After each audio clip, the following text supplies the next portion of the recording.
welcome back from Thanksgiving. Did you eat all the turkey? I bet you did, you sleepy minx.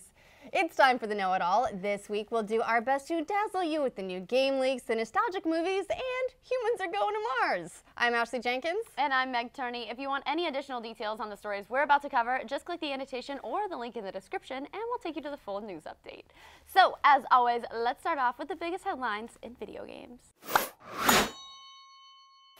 Microsoft faced trouble this week after its Xbox Live service was hit with a DDoS attack. The group behind the attack has also claimed responsibility for the massive attack that took down Xbox Live, PSN, and several other gaming platforms in August, and also the disruption that saw Sony boss John Smedley's flight diverted.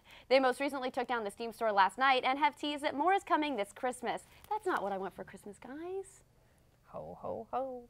Kingdom Hearts 3's co-director and game designer Tai Yasue has hinted that Square Enix is including both Star Wars and Marvel in the properties that they may include in Kingdom Hearts 3, the series that pulls from both their traditional JRPGs and Disney works. Hooray! A lot's changed since 2005's Kingdom Hearts 2, the latest major home console release, if you don't count the 1.5 HD remix and 2.5 HD remix, since those were collections of other games. Disney acquired Pixar in 2006, which just by itself opens up a whole new world of opportunities of its own, and they acquired Marvel in 2009 and then Lucasfilm in 2012. Yasue says none of these are off limits and they're looking at all the properties to decide what makes sense for the story and what will make for the best gameplay experience. In other news, in spite of being announced a year and a half ago, they still haven't finalized the world lineup apparently, so we're going to be waiting a long time for this game. In preparation for upcoming DLC The Dark Below, a patch was released for Destiny this week that brought big changes to the game, including buffs for several exotic weapons. Woohoo! Bad Juju and Thorn got various boosts, and it was also announced that Guardians can now buy Spin Metal, Relic Iron, Spirit Bloom, and Helium Filaments from the Vanguard and Crucible Quartermasters in the Tower, and exotic weapons and armor no longer require Ascendant materials to upgrade. However, the Cryptarch is probably still an asshole. Microsoft is offering a $15 credit to Xbox Live members who buy the digital or Microsoft Store versions of Halo the Master Chief Collection this month as part of their Xbox Live Rewards program. This is angering fans who've been dealing with the improved but still ongoing issues with online matchmaking, who feel that they should probably get the game fixed before pushing more sales, and feel it's unfair that the fans who've kept with the game in spite of its issues are not the ones getting the credit. Last week, 343 Industries head Bonnie Ross apologized and promised to make things right with fans, and it looks like that's still coming, but no word yet on what form it'll take or whether it will actually appease all the angry fans. My bet is it'll either be some free content or an expanded beta, since the Halo 5 beta is scheduled to kick off later this month.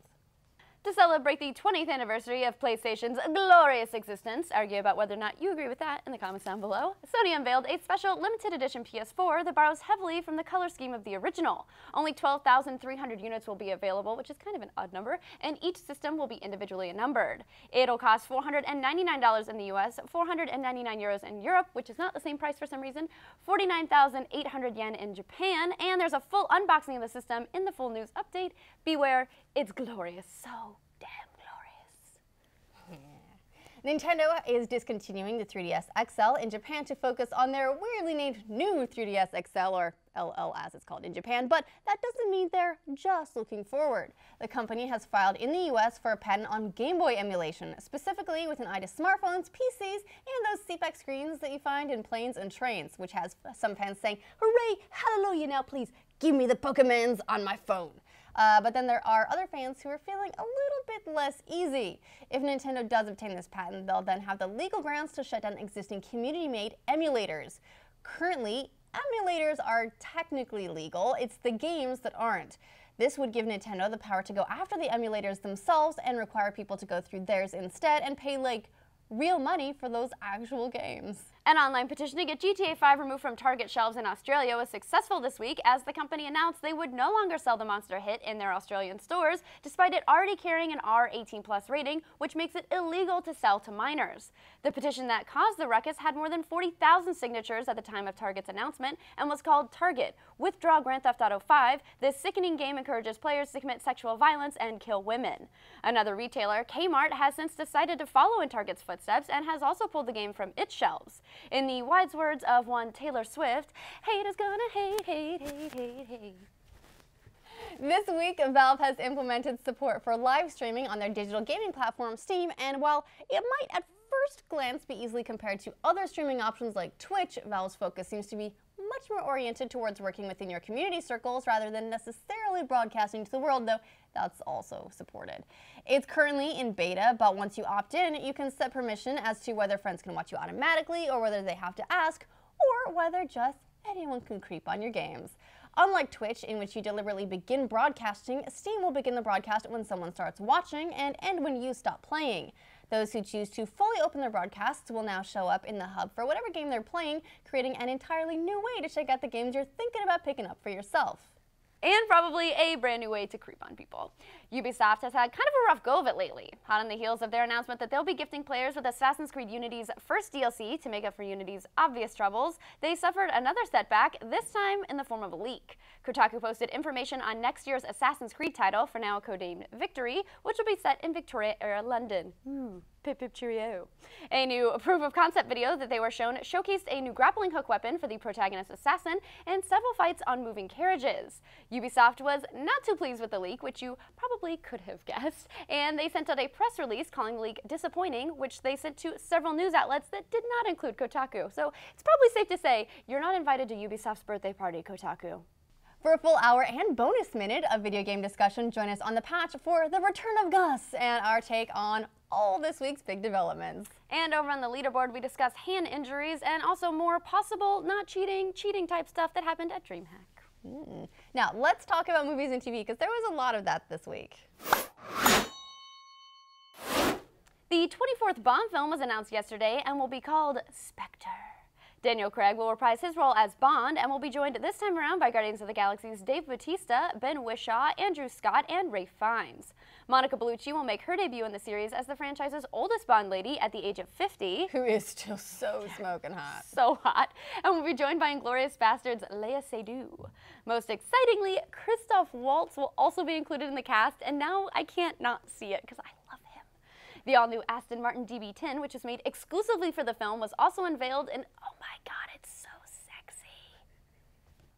Not content to let Marvel have all the fun, Warner Brothers and DC have announced the cast for Suicide Squad, and it's pretty cool.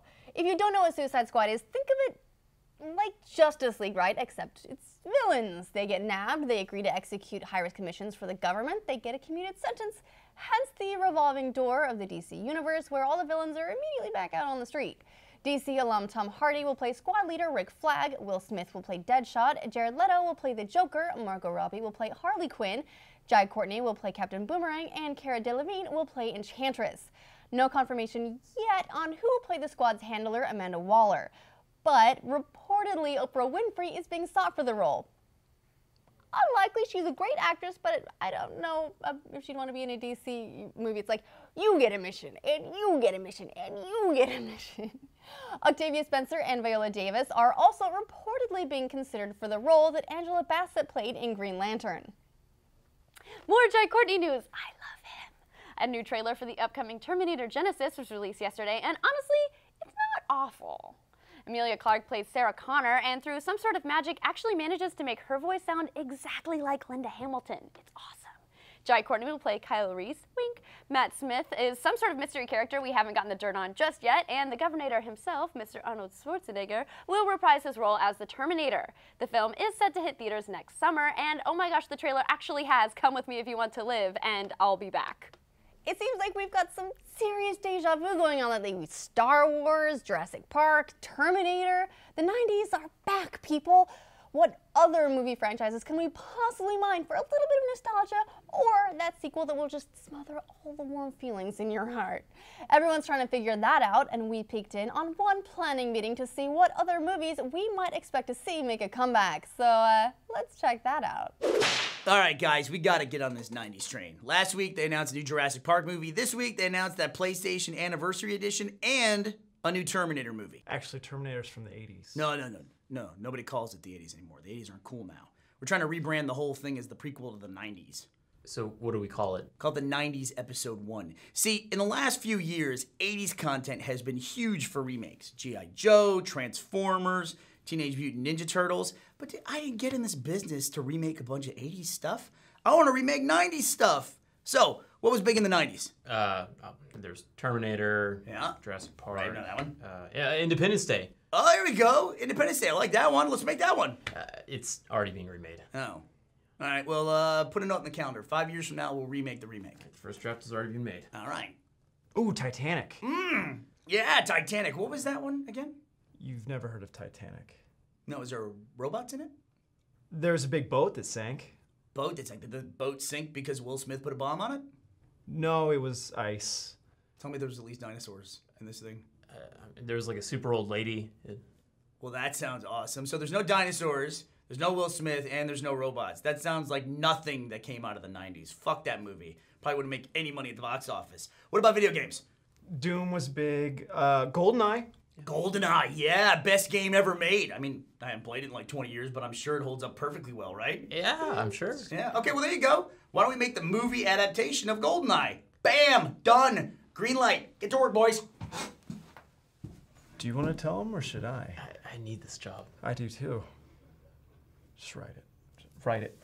For a full hour of movie and TV talk, plus our movie club of the week, which is the classic coming-of-age tale, Stand By Me, make sure you check out Screenplay. Oh, and next week's movie is Die Hard, so go ahead and get a jump on that badass Christmas movie viewing. So now let's finish up with a little talk about science and tech because there's some cool stuff this week.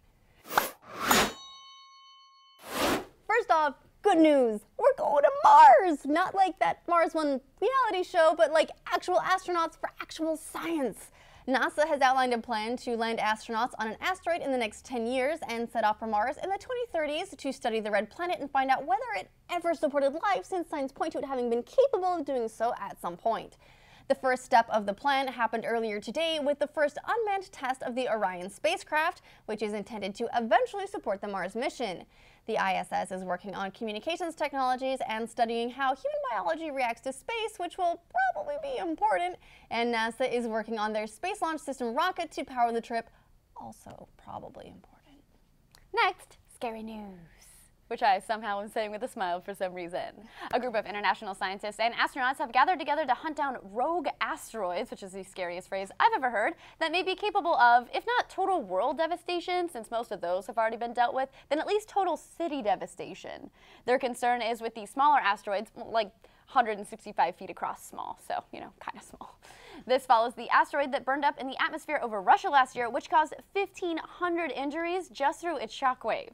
The group is led by British royal astronomer Lord Rees and includes several decorated astronauts as well as Queen guitarist Brian May, who also happens to be a celebrated astrophysicist. Rock on, guys. That's amazing.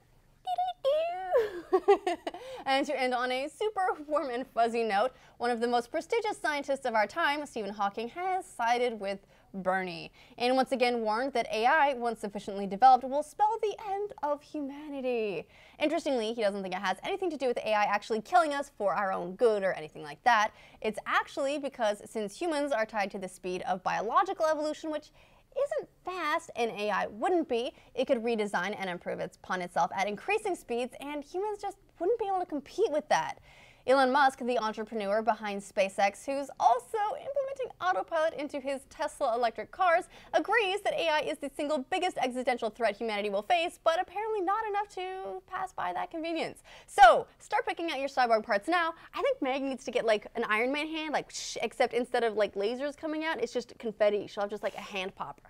The cat already ruined my hand, so let's just jab a confetti popper. Just lop it off Just like done. Luke. No. It's all done now. That's it for the Know It All this week. We'll be back next week, same time, same place, for another dose of the week's biggest news and maybe the debut of my confetti popper hand.